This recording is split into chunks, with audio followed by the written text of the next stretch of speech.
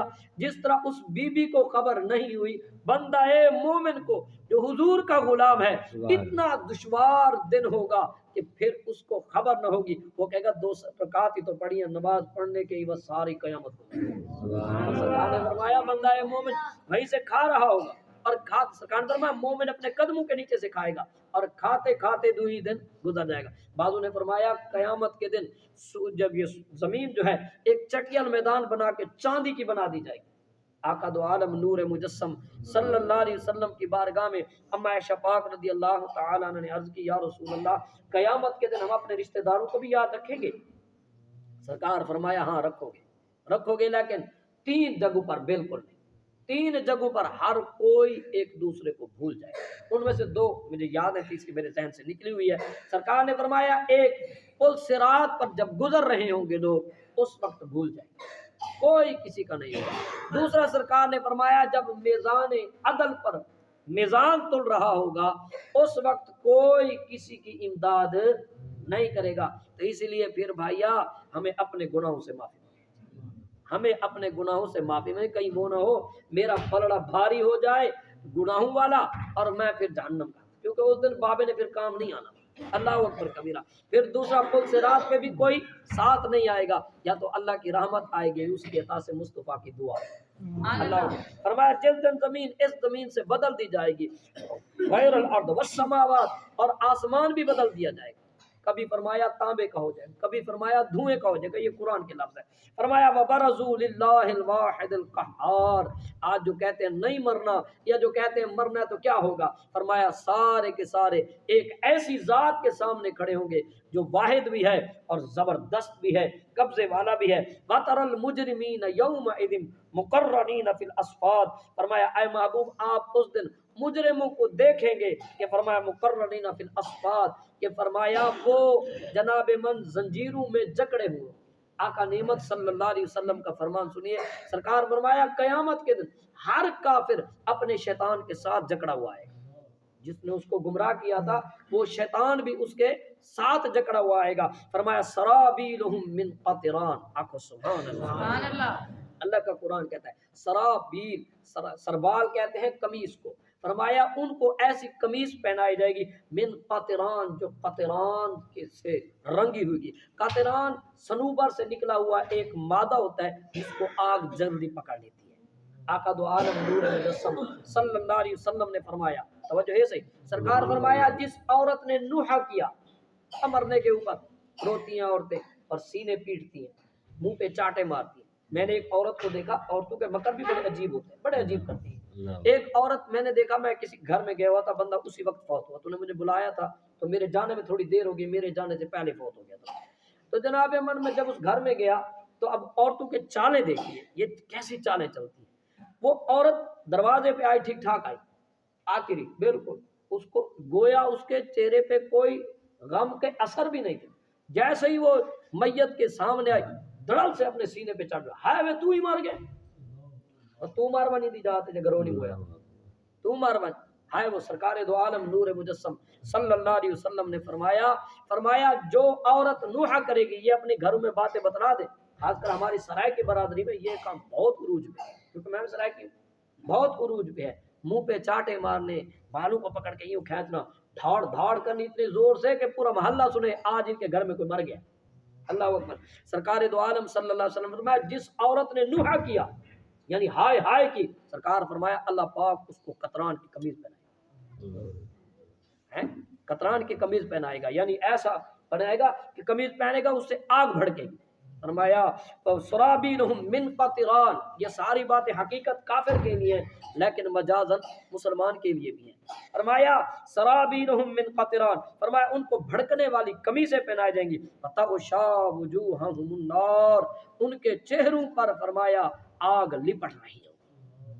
لپٹ رہی ہوگی، لیجزی اللہ، یہ وہ دن ہوگا تاکہ بدلہ دیا جائے، کل نفس ما کسبت، ہر اس جان کو جس نے جو کمایا، جو اچھا کیا تو وہ بھی ہے، جو برا کیا تو وہ بھی ہے۔ فرمایا ان اللہ سریع الحساب، سریع مانی جلد، یعنی چھوڑنے والا نہیں ہے۔ یہ کوئی یہ نہ سمجھے کہ اللہ تعالیٰ اتنی ساری مخلوق کا حساب کیسے لے گا، کیسے لے گا؟ اللہ تھکے گا نہیں، اللہ تو تھکنے سے پاک ہے، اللہ جلد حساب لے گا، جلد حساب لے گا۔ فرمایا ھذا بلاغ، آقا سبحان اللہ۔ قرآن یعنی کہ سورت جب شروع ہوئی تو اس وقت بھی قرآن کی بات ہوئی، سورت ختم ہوئی تو اللہ نے پھر بھی قرآن کی بات کی۔ کتاب انزلناہ الیک لتخرج الناس من الظلمات الی النور، اے محبوب یہ کتاب ہم نے آپ پہ اس لیے نازل کی ہے تاکہ آپ لوگوں کو کفر کے ظلمات سے نکال کر نور اسلام میں لے آئیں۔ اور فرمایا ھذا بلاغ للناس، فرمایا یہ قرآن ایک پیغام ہے، یہ قرآن ایک پیغام ہے، یہ قرآن ایک دعوت ہے، یہ قرآن ایک فرمان ہے۔ ھذا بلاغ، فرمایا یہ پیغام ہے للناس، لوگوں کے لیے، وَلِيُنذَرُوا بِهِ، اور اس لیے ہے کہ اس کے ذریعے لوگوں کو ڈرایا جائے، صرف میٹھا میٹھا نہ سنایا جائے، کچھ سخت بھی بتلایا جائے۔ وَلِيُنذَرُوا بِهِ، فرمایا اور تاکہ ان کے ذریعے ان کو ڈرایا جائے، وَلِيَعْلَمُوا، اور ظاہر ہو جائے یہ بات، انما هو الہ واحد، کہ اللہ کے سوا کوئی معبود نہیں ہے، وہ واحد ہے۔ وَلِيَذَّكَّرَ أُولُو الْأَلْبَابِ، اور یہ اس لیے ہے کہ اس کے ذریعے عقل والے نصیحت حاصل کریں، اور بندہ مومن گویا لگتا ہے سب سے بڑا نصیحت حاصل کرنے۔ سبحان اللہ۔ اللہ تعالیٰ ہم سب کو سمجھنے کی توفیق عطا فرمائے۔ تمام حضرات ایک مرتبہ علم شریف، 3 مرتبہ قول شریف۔